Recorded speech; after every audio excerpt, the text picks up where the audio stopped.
I have mentioned before that I changed the official name of our temple from Church of Light to Garden of Light, and I'd like to address that now. This is in regards to an issue that I had on TikTok, which I will no longer be posting on, as the harassment campaign against me has not stopped. Now, on that platform, there is a creator who prides themselves on debunking other people's beliefs and or religions. They are a dishonest creator that uses bigotry and the work of other creators for a quick buck without putting any actual work into their videos. Well, I've said it before, I'll say it again, just for the sake of context. We are not Christian. I am not Christian. I was raised Christian, but I left decades ago due to the harm that religion causes. And this creator continues to cement in my mind that I made the right call. Just because we believe that Jesus existed, and keep in mind that we are one of over a dozen religions that believe Jesus existed, does not mean that we believe even half, let alone the entirety of the Bible. Yes, there is proof in the Bible that Jesus actually was transgender. It's hard to find because translators removed it in the English version, and this person knew they couldn't debunk that part of my video. So they opted not to include it in their debunking video. They went after the context rather than the proof. I'm Elder Eliza with the Garden of Light, and today I want to talk about dishonest and disingenuous creators. I'm including a link to my original video along with any other relevant links in the description box below, in case you want to go and watch it.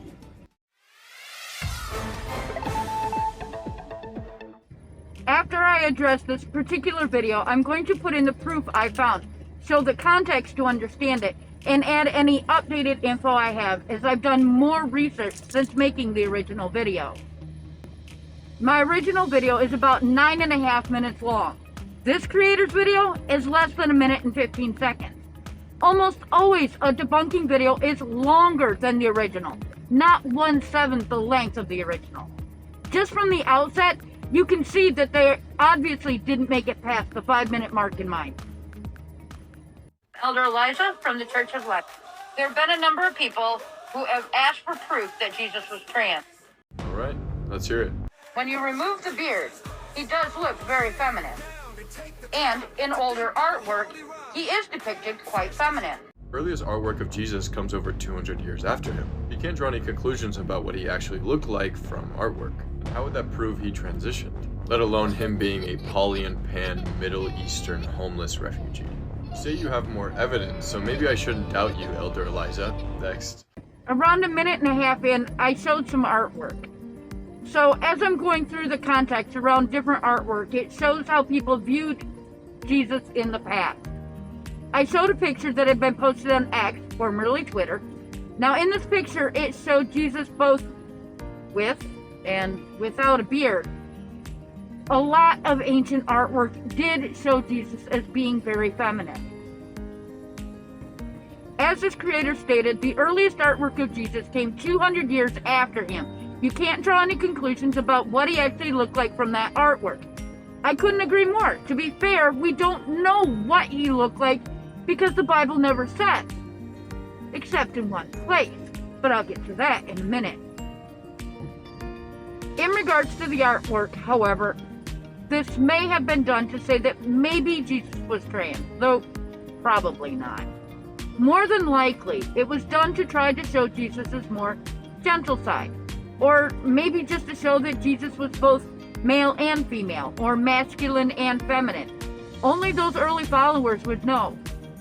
However, I do want to point out that a lot of ancient artwork does depict Jesus without a beard. But this is not to say that Jesus didn't have a beard. Although I didn't include it in my original video, it's very possible that he may have had a beard. An AFAB person who has PCOS, or polycystic ovarian syndrome, which can increase the testosterone in an AFAB person, it means they could have in fact grown a beard. Ever heard of the bearded lady? Now, whether Jesus did or didn't have a beard actually is irrelevant to whether or not Jesus was transgender. This was just part of the context of the discussion. Considering that Jesus had to have been born through parthenogenesis, that no male genetic material was used in his creation, so no Y chromosome. It is a miracle. Any resources available to God. That God can create the necessary genetic material for Jesus to be man. Then, around the 3.5-minute mark, I spoke about how we believe that Jesus was created through a process called parthenogenesis. The word parthenogenesis literally means virgin birth. Parthenogenesis is when an unfertilized egg creates offspring similar to the mother. Now, during the process of parthenogenesis, you would think that it creates a clone of the mother species, but in fact, it does not. What parthenogenesis does is it creates an offspring that's comprised of nothing more than the mother's DNA. But kind of like after it's been mixed in a blender, the mother's DNA kind of gets mixed around, and some recessive traits may show where in the mother different traits may be more dominant. And of course, this creator believes that his magical sky daddy doesn't need to follow the laws of science or biology, even if a number of people from the right will scream biological sex at every trans person they meet. There was even a recent issue with an Olympian boxer that got some Twitter users' panties in a twist, even though she's not trans. We, however, believe science before religion and have issues believing that just a little sprinkling of fairy dust, divine or not, was needed for Jesus to have male genitalia. We just don't believe he had that particular equipment. For context, for male genitalia to grow in utero, as in a fetus, the Y chromosome is required. More specifically, it's the SRY or SARI gene that only exists on the male chromosome that is needed for male dangly bits to grow on the fetus. So no Y chromosome, no male dangly bits. 1 + 1 = 2, not 4. We believe that Jesus always had a female body, but changed what he could and covered the rest from everyone except those closest to him. This is absurd. There's absolutely zero evidence for this. It's all conjecture and wishful thinking. Lastly, this creator says, it's all conjecture, there's no evidence. Well, yeah, religion is, in and of itself, conjecture. You don't need faith if you have evidence. That's why it's called faith, not fact. Religion, all religions, are built of faith. Otherwise, we just call it science. The entire Bible is built on conjecture. There's no historical proof for many of the stories in it. The same could be said for our own holy book, except that we acknowledge that our stories are just that. Stories, myths, fables, even. Many religions have an idea or myth on things like a flood or how our world began, and there's nothing wrong with that. When it comes to religious figures such as Jesus, many religions believe he existed.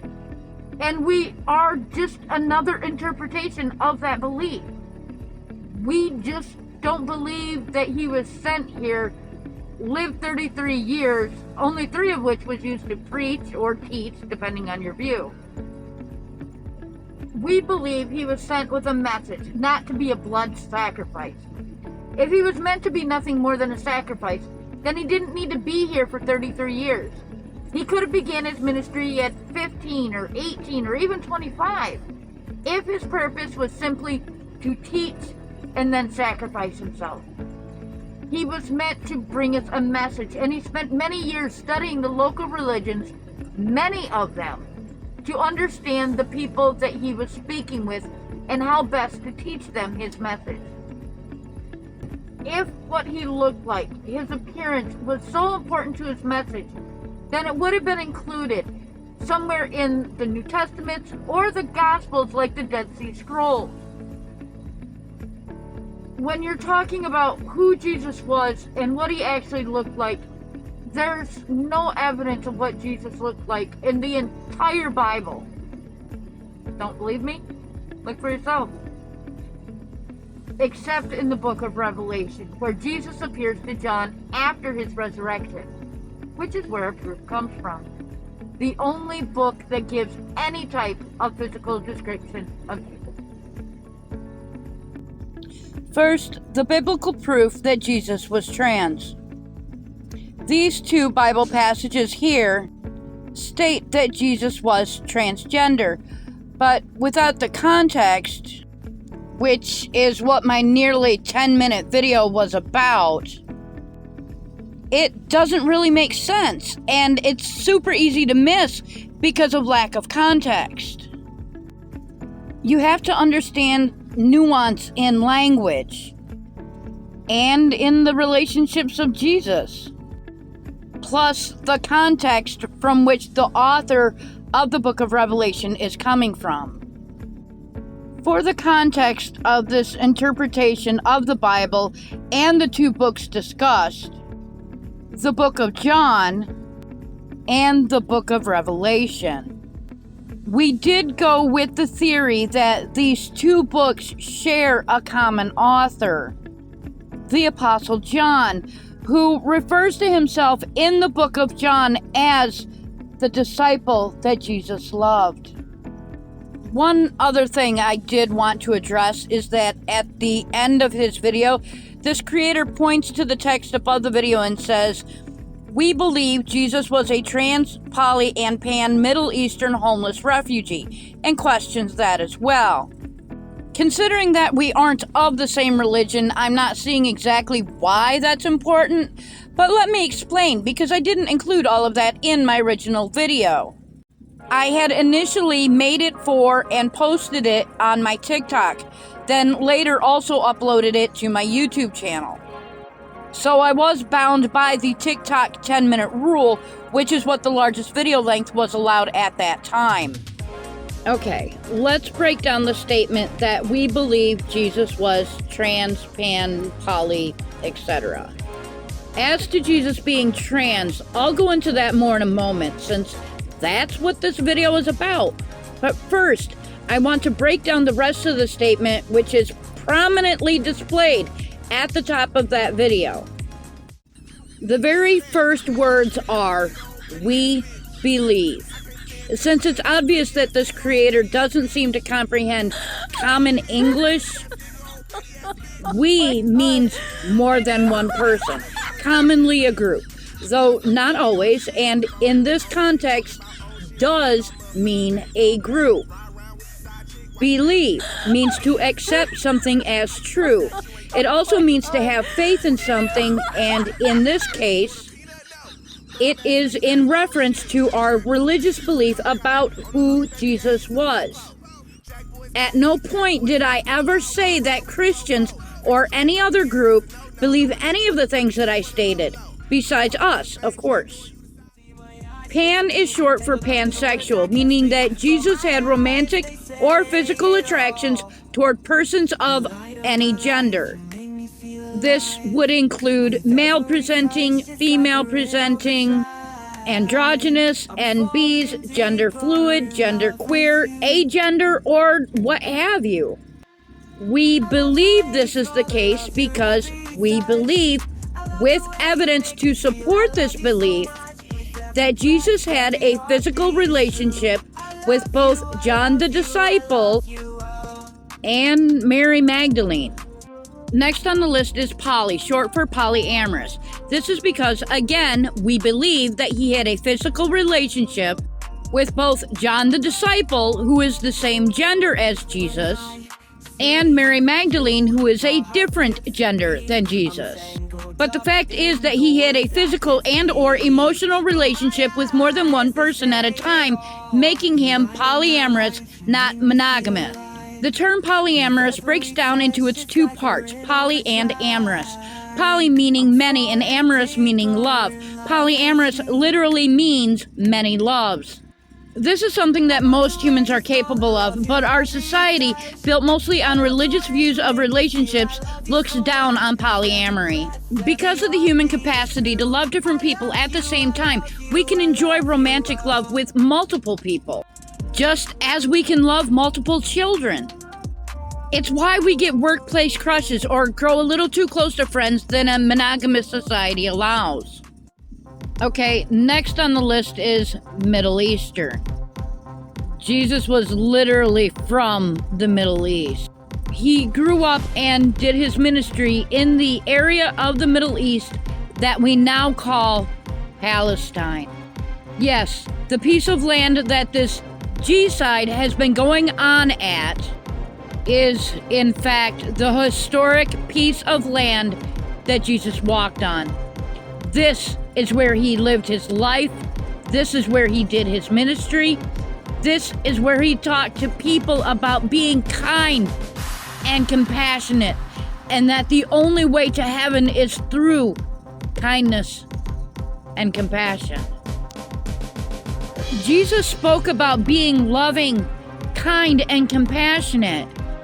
And if, in fact, he had been the very obviously white guy that American Christians depict him as, then Judas would not have had to point him out with a kiss.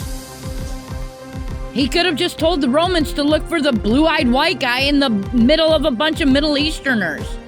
Because no matter what you think Jesus looked like, his disciples were all Middle Eastern too. So an American/European looking white guy would have stuck out like a sore thumb. The next thing up here is he was homeless. Jesus was a professional couch surfer. During the last 3 years of his life, when he would go out and talk to people and try to explain to them about his heavenly Father, which, by the way, we do not believe to be the God of the Old Testament. Jesus refers to himself as the light. I am the light of the world. We believe that his heavenly Father was in fact the light bringer. The light bringer brought the light. Jesus said, I am the light. Hence, the light bringer would be the Father of Jesus, which I'll go into that more in another video. Again, I would like to reiterate that we are not Christian. I am not Christian. I am light-born. I was born in the light. I contain a spark of divinity, which allows me to see beyond our world. Jesus had the same ability. This ability comes to anyone who contains a spark of divinity. Though, as children in a modern society, we are often taught, or trained rather, to ignore this part of ourselves because it doesn't conform to our modern worldview. We are the descendants, those of us who can see more than this world. That shadow in the corner of your eye that no matter how many times you turn, you can't quite see it. That is because our minds were trained not to see it.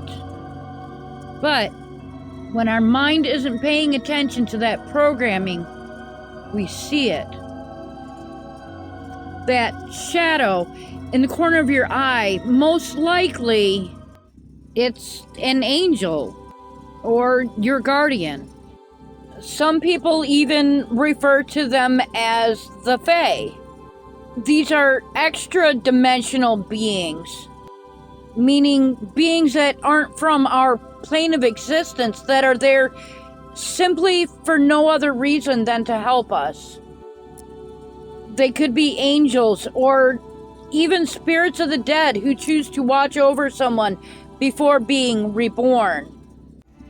And the last part is refugee. Different times in Jesus' life, he was in fact a refugee. As he ministered to the masses, we'll say he managed to tick off both religious leadership and political leadership. So at that time, the Romans were in what we now call Palestine, and Jesus defied them. There are a lot of stories in the New Testament and other Gospels that talk about how Jesus defied the local government and local religious leaders. It's why they wanted to unalive him. So he did hide or run from the local authorities. There's a few stories about it. But like I said earlier, that's a subject for another video. And now for the updated version on the biblical proof video. If you watch the original video, you will probably be able to identify the updated parts in this video, as I just went through my original script to update a lot of things. There have been a number of people who have asked for proof that Jesus was trans. While I believed that him being born through parthenogenesis was enough proof in and of itself, that wasn't enough for some people. And for others, even if it literally said, here's Jesus, the transgender Son of God, in the Bible, they still wouldn't believe it. This video is for those who are open-minded enough to understand it. We believe that Jesus wants his true identity to be known, so make sure you watch the rest of this video and you will see the proof with the needed added context that he wants the world to see, the proof that he left for us. First, let's start with the concept of the Trinity as it relates to Christianity. Paul, the original author of many of the books of the Bible and who started Christianity on the path that we now know it as, did not believe in a Trinity. It wasn't until the Council of Nicaea that the Trinity became doctrine. This was not an original belief, but it did become a way to deify Jesus when he wasn't a deity at all. As it is our belief that he wasn't a deity, let me explain. He was a demigod, human body with a divine soul. Gods cannot be unalived, and we don't argue that Jesus was, in fact, unalive. We don't argue the established fact that Jesus was indeed arrested and tortured and eventually unalived through that same torture. Although, to be fair, we believe his torment was more extreme than even Christians today believe. Our beliefs of his last days before the cross are too gruesome to even discuss in a YouTube video. If Jesus agreed that physical intimacy is a way to honor the gods, which we believe he did, then his torment would have included a perversion of this belief. And I'll leave it at that. And just to be clear, we do not celebrate his death and resurrection. We celebrate his life, remember him for his message, but we mourn his death. His message was cut short. 3 years he taught. 3 years he helped and healed others. 3 years he shared his message of love, kindness, and compassion. Then he was brutally unalived after days of unimaginable pain and torture. So let's look instead at what some of the current beliefs about Jesus are. Yes, I am aware that many modern-day Christians don't believe that Jesus was, quote, woke, but we absolutely believe that he was. He spoke of helping others, the drunkards, the poor, and the homeless. He fed the masses without asking for anything in return, simply because he could. He was literally kindness personified. So let's get on to what he did or could have looked like. As I've said, there is only one physical description of him in the Bible. He was given a beard because Zeus, the king of gods in Greek mythology, had a beard. Jesus is supposed to be the top dog, so the Greeks gave him a beard. While it is possible that Jesus did have a beard and was a trans man, as it is possible for AFAB persons to grow facial hair, I'll get to that a bit later. Most likely, though, he didn't even have a beard, since most ancient artwork depicts him without it. Makes you think. Let me take you on a journey, though this one will be a bit longer than in my previous video, as I'm no longer constrained by time. This is what Jesus could have looked like as a cisgender Middle Eastern man. Or this. While the Middle Eastern homeless refugee made sense, which I explained that part earlier, I learned during my search for a religion that made sense to me that some people thought Jesus was trans, an AFAB person who identified as a man. So that led me to this idea here. When you remove the beard, he does look very feminine. And in older artwork, he is depicted quite feminine. I have actually found proof in the Bible that Jesus was transgender, as I've already shown. But it does require context to fully understand the meaning behind a couple of words and the intention of the original author. First, I do need to preface this with a tiniest little history bit about the Jewish faith, of which Jesus was a part of. As you read different Gospels, both in and outside of the Bible, Jesus was Jewish, both ethnically and religiously. Judaism recognizes that there are 8 genders, not just the 2 that Christianity does. And any one of the other 6 could have been called eunuchs. Let me break this down very quickly for you. Pause here if you want to read them. I will be using more recognized names for them just because I suck at pronouncing stuff like this.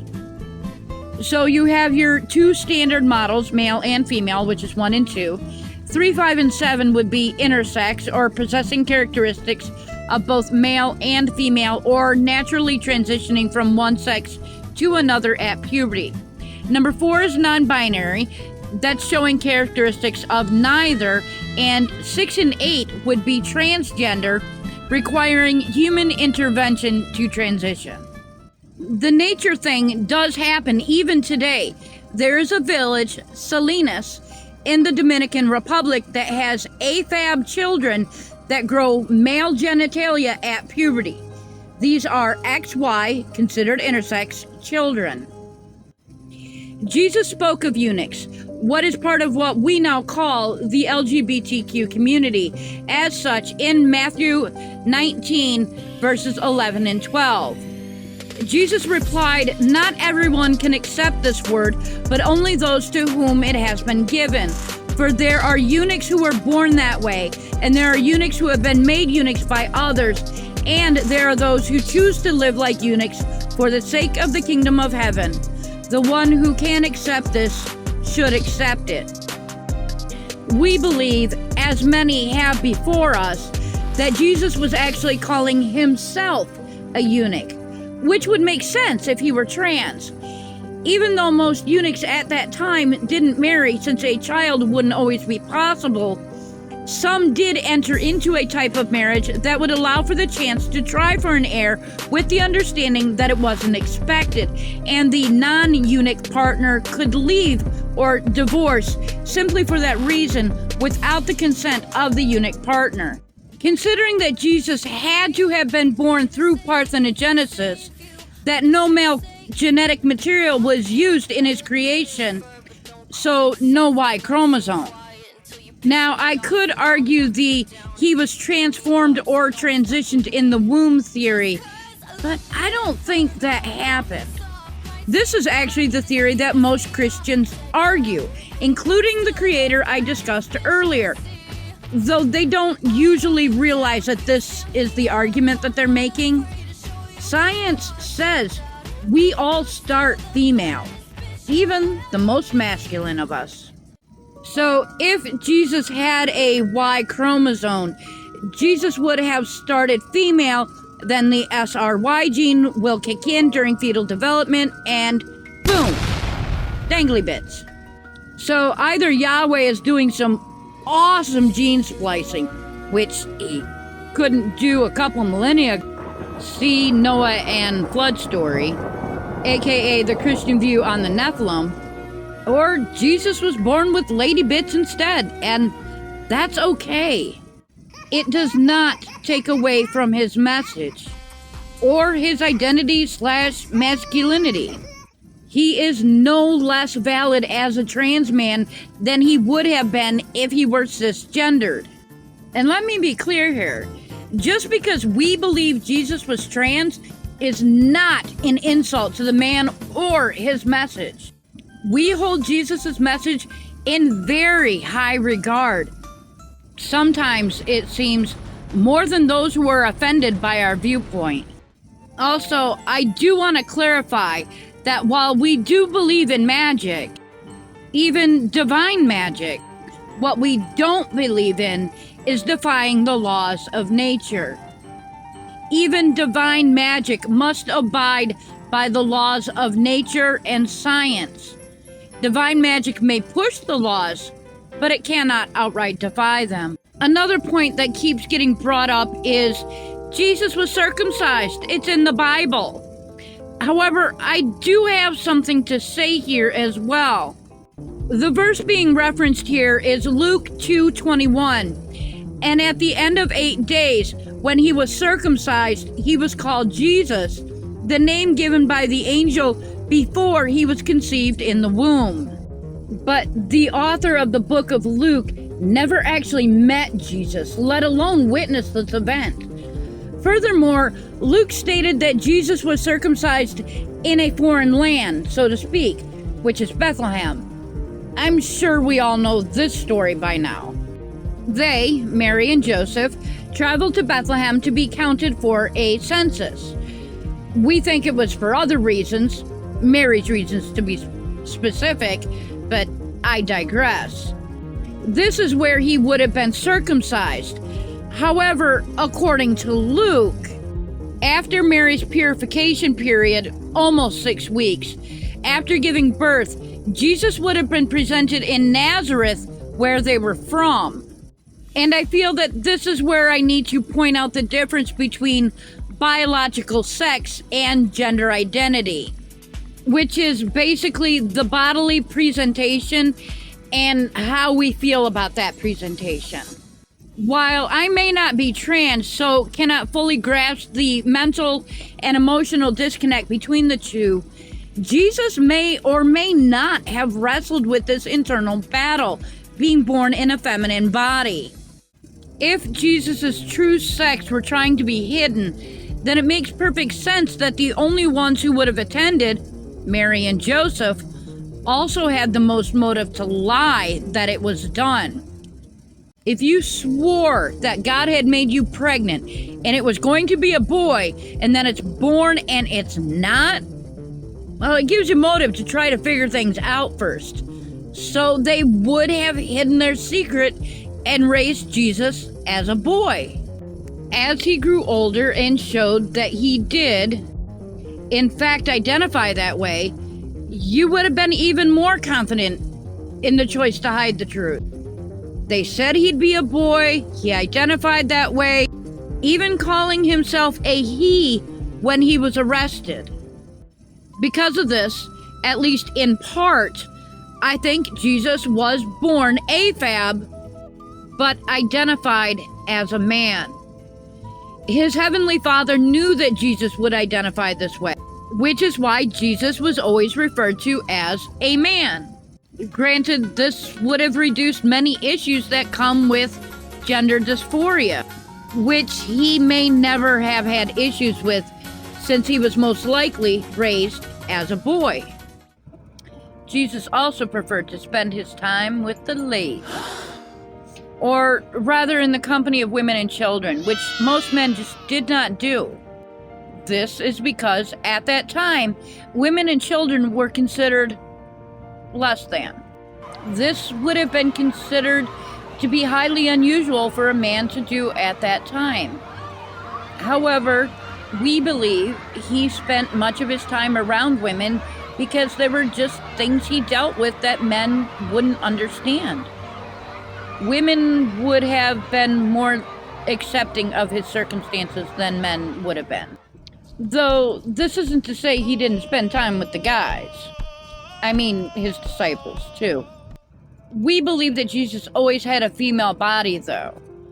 So he changed what he could and covered the rest from everyone but those closest to him. He lived his life as a man. So he very well could have had a beard and may have even grown it out to appear more masculine.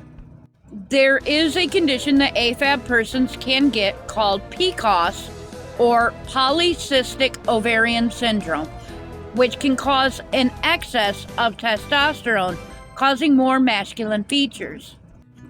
The book of John talks about the Apostle John's experience with Jesus, including the crucifixion. John chapter 13, 23 through 25. Now there was leaning on Jesus' bosom one of his disciples, whom Jesus loved. Simon Peter therefore motioned to him to ask who it was of whom he spoke. Then, leaning back on Jesus' breast, he said to him, Lord, who is it?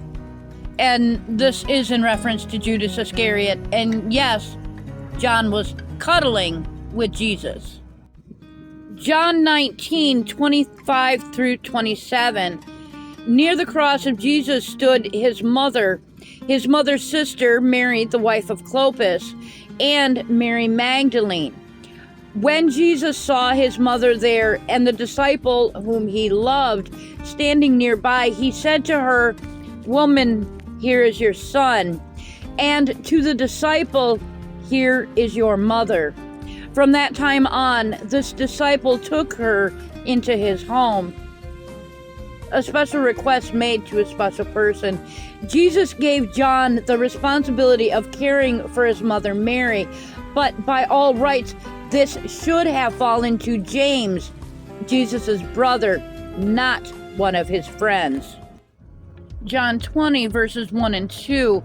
Early on the first day of the week, while it was still dark, Mary Magdalene went to the tomb and saw that the stone had been removed from the entrance. So she came running to Simon Peter and the other disciple, the one Jesus loved, and said, They have taken the Lord out of the tomb, and we don't know where they have put him. As you can tell, there was a very special relationship between John the Apostle and Jesus. This is a man who was held in very high regard by Jesus, as this man held Jesus in such a regard. This is also the man we believe wrote the book of Revelation. Thus, I don't believe that a mistake like this would have been made. What I'm about to show you was intentional, not a whoopsie. Now for the proof that you've been sitting here this whole time waiting for, and I appreciate you sitting through my explanation of the context of this part. This screenshot here is Revelation chapter 1, verse 13, and I've circled it in red, where it refers to Jesus' chest as mastos. Revelation 1, chapter 13 says, And in the midst of the lampstands, one like a son of man, dressed in a long robe and with a gold sash tied high across his chest. English translation. Mastos in the original Greek means breast, feminine. This is where we get words like mastitis or mastectomy from. However, Revelation 15 verse 6 talks about the angel's chest and uses the word stethos.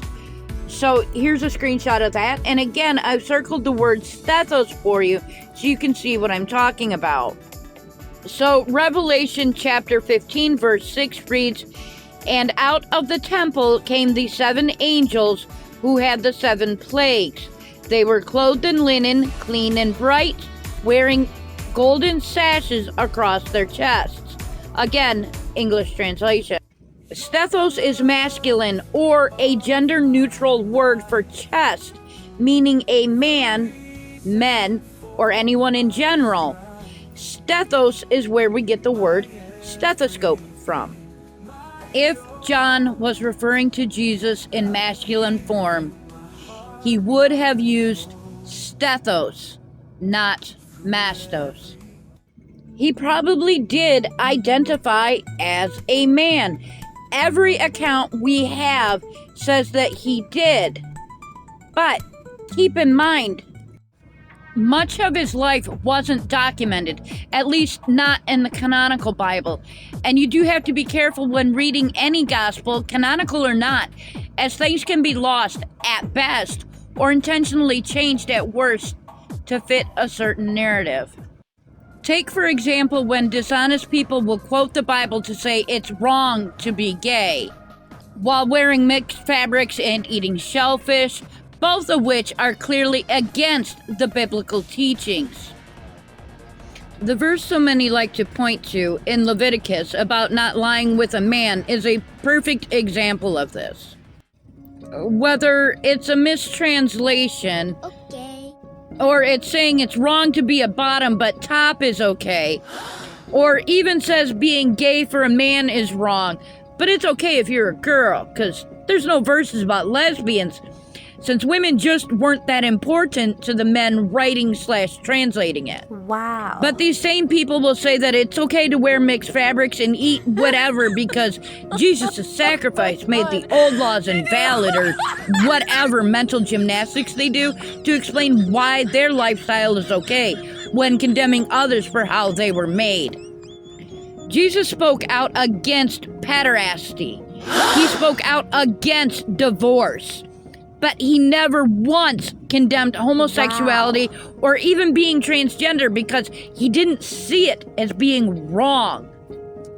But I guess that's neither here nor there when it comes to this particular issue, anyways. Now, there are some gospels that do allude to Jesus' life between the time he was born to the time that he went to the temple as a child, and then again when he began his ministry as an adult, sharing his message of love, kindness, and compassion. Keep in mind that this is after his resurrection and after his ascension. The book of Revelation is a vision of Jesus after he ascended back into heaven, which is why he chose this moment to appear to John in his true feminine form. He visited to give him one last message to each of the churches. I happen to think that he left us one last message too. Links are in the description box below. I'm Elder Eliza with the Garden of Light. Please commit a random act of kindness this week. Don't post about it. Don't brag about it. Just be kind for the sake of kindness. Blessed be, my friends. And remember, the flowers are blooming in Antarctica. I can serve the Lord all the time. I will worship Jesus with my heart, my mind, my soul, and my body too. This is something that I must do. I can praise Jesus when I clap my hands or even stomp my feet. I can jump up and down, wave my hands, march around and dance.